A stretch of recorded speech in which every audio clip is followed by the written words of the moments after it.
Hello, I'm back again. Hopefully, I'm not going to be interrupted because at 10 someone might pop up. But that's okay. I get to I get to introduce you to the other person, people I live with, my roommates, and yeah, I actually live with just boys here. There's a girl as well, but she's barely here, so I'm basically in her house with four boys. Um, that was not the subject though. The subject is which university to choose in regards to PR because I know lots of us wants to come here and our end goal is to have the PR. With the pandemic, things changes. Things are always changing. The video that I'm posting right now might not be relevant at the time that you're in Canada and you're applying for your PR. The videos that I have watched don't necessarily apply for now. For example, in Ontario, you need to have 1 year of experience in your field, but Ottawa recently released a news that if you've done frontline job, so as cashier, screener, I was working at a burger place. I'm now a screener, so it kind of helped. I know I'm just part time, but I've been here for 2 years. It's going to be 2 years in August, so it kind of adds up because everything is in terms of hours. I speak French, and there's a stream for English, there's a stream for international students, there's a stream for workers, there's a stream for French speakers, so things changes. I'm just going to touch on, I guess, basics and general stuff, and then you can add up and build up on that. So when you think about university to choose and for PR, firstly, it thinks about budget, about what you want to do. Think about the budget because if your end goal is just a PR, you can take whatever subject you want because at the end of the day, you know, actually choose something that you want to do. I recently had a subscriber who told me he really likes human resource and he's really looking to it, and I was like so happy. Ranjan, if I'm sorry I was unable to answer all your questions. I don't know everything when it comes to HR, but I was really happy to meet you, and you seem someone who really knows what he wants, and you get going to for that. And yeah, and he looks for different provinces, and this is what you need to do.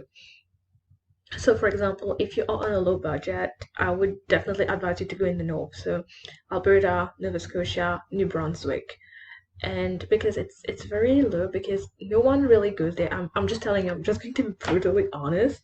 People generally don't go there because it's cold, it's not as busy as Toronto or Montreal or Ottawa.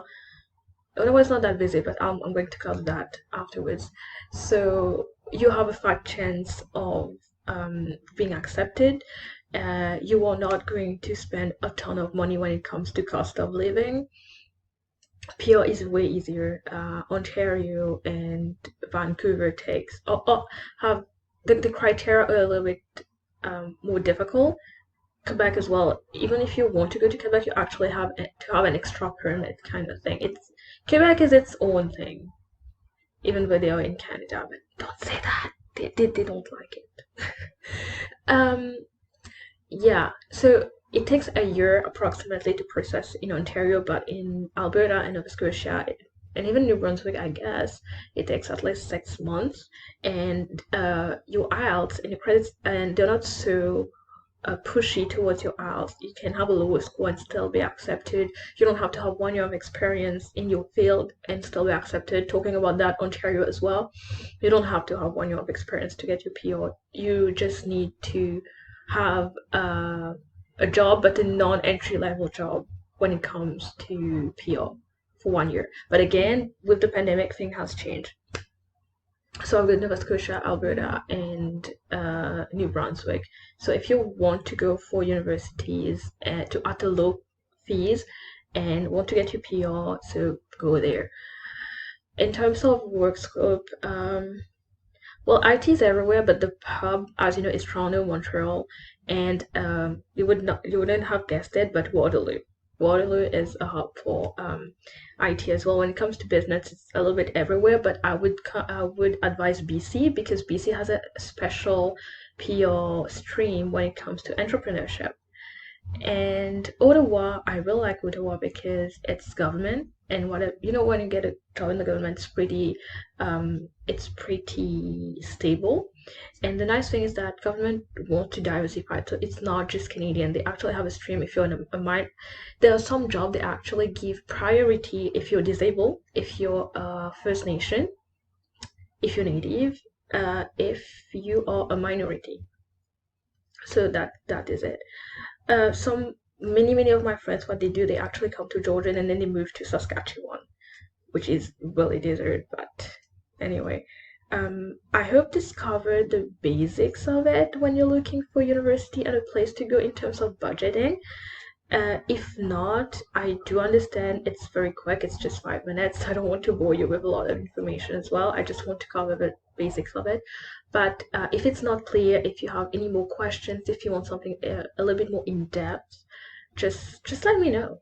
Just let me know. I'm going to do my best to address it. But for now, thank you for watching. Thank you for subscribing. Thank you for supporting me so much. And it's always a pleasure for me to get you in my DM and answer you. Keep messaging me and keep asking questions. Thanks.